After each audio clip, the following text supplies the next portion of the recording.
আমরা ঠান্ডার দিনে গরম খুঁজি আর গরমের দিনে ঠান্ডা খুঁজে বেড়াই। তাই এই গরমে যদি একটি ঠান্ডা ঠান্ডা ডেজার্ট খাওয়া যায় তাহলে প্রাণটা যেন ফিরে পায় এক অনাবিল প্রশান্তি। বিসমিল্লাহির রহমানির রহিম।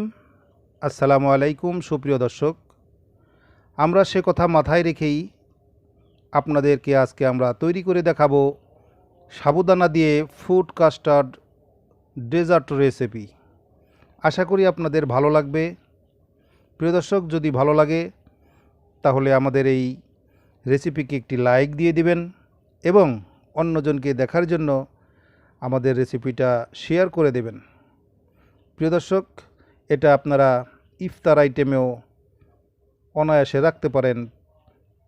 প্রিয় দর্শক, আমরা আজকে কিভাবে এই ডেজার্টটা তৈরি করেছি আসুন একবার দেখে নেই।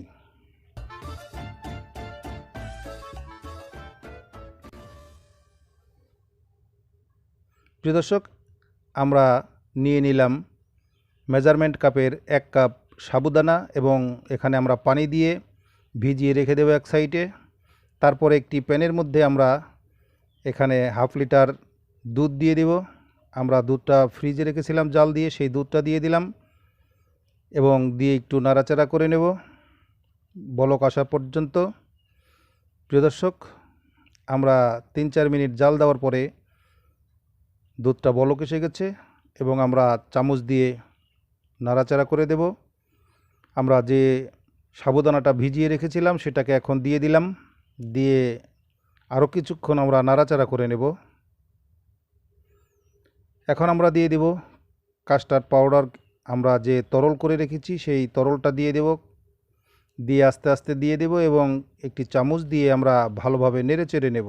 প্রিয় দর্শক, আমরা কাস্টার্ড এবং সাবুদানাগুলো দিয়ে এভাবে নাড়াচাড়া করে নিচ্ছি এবং আস্তে আস্তে ঘন হয়ে যাবে কাস্টার্ডটা দেওয়ার কারণে।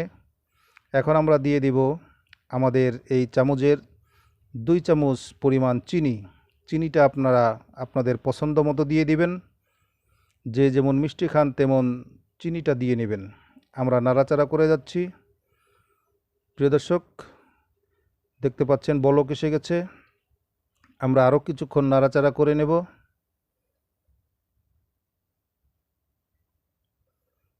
প্রিয় দর্শক, আমরা নাড়াচাড়া করতে করতে এভাবে ঘন করে ফেলেছি। এভাবে ঘন করে নিতে হবে। একটু ঘন হলে ডেজার্টটা খুবই সুস্বাদু এবং খুবই মজা হয়। প্রিয় দর্শক, আপনারা দেখছেন হালাল রান্নাবান্না।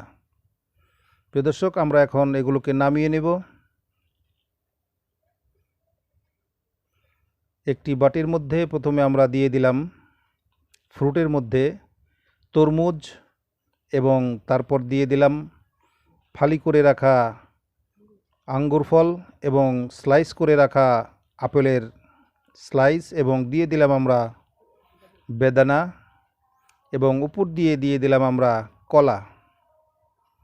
প্রিয় দর্শক, আমরা ফ্রুটগুলো দেওয়ার পর এখন উপর দিয়ে দিব সেই ডেজার্টগুলো। সাবুদানা যেগুলো আমরা জাল করে ঘন করে নিয়েছি সেগুলোকে দিয়ে দিলাম। প্রিয় দর্শক, এভাবে আমরা দিয়ে বাটিটাকে 75% আমরা ভরে দেব। তারপর আবার উপর দিয়ে দেব আমরা ফ্রুটগুলো। আমরা তরমুজ এবং আঙুর ফল দিয়ে দিলাম আর দিয়ে দিলাম আবার কলাগুলো। এবার আমরা দিয়ে দেব কলাগুলো এবং আপেলগুলো। আপনারা আপনাদের ইচ্ছা মতো সুন্দর করে সাজিয়ে নেবেন। তারপর আমরা দিয়ে দিলাম বেদানাগুলো। হয়ে গেল আজকে আমাদের সাবুদানা দিয়ে ফ্রুট কাস্টার্ড ডেজার্ট। খুবই সুস্বাদু এবং খুবই মজাদার এই ডেজার্টটি আপনারা কম সময়ে আপনারা বানিয়ে ইফতারিতে এবং সেহরিতে খেতে পারেন। প্রিয় দর্শক, আজকের রেসিপিটা ভালো লাগলে আমাদের উৎসাহ দেওয়ার জন্য একটি লাইক দিয়ে দিবেন এবং আপনাদের এফএনএফকে অর্থাৎ ফ্রেন্ড অ্যান্ড ফ্যামিলিকে শেয়ার করে দেবেন। প্রিয় দর্শক, আজ এই পর্যন্তই। নতুন একটি রেসিপি নিয়ে আবার হাজির হয়ে যাব আপনাদের সামনে। সকলের মঙ্গল কামনা করছি। আল্লাহ হাফেজ। আসসালামু আলাইকুম।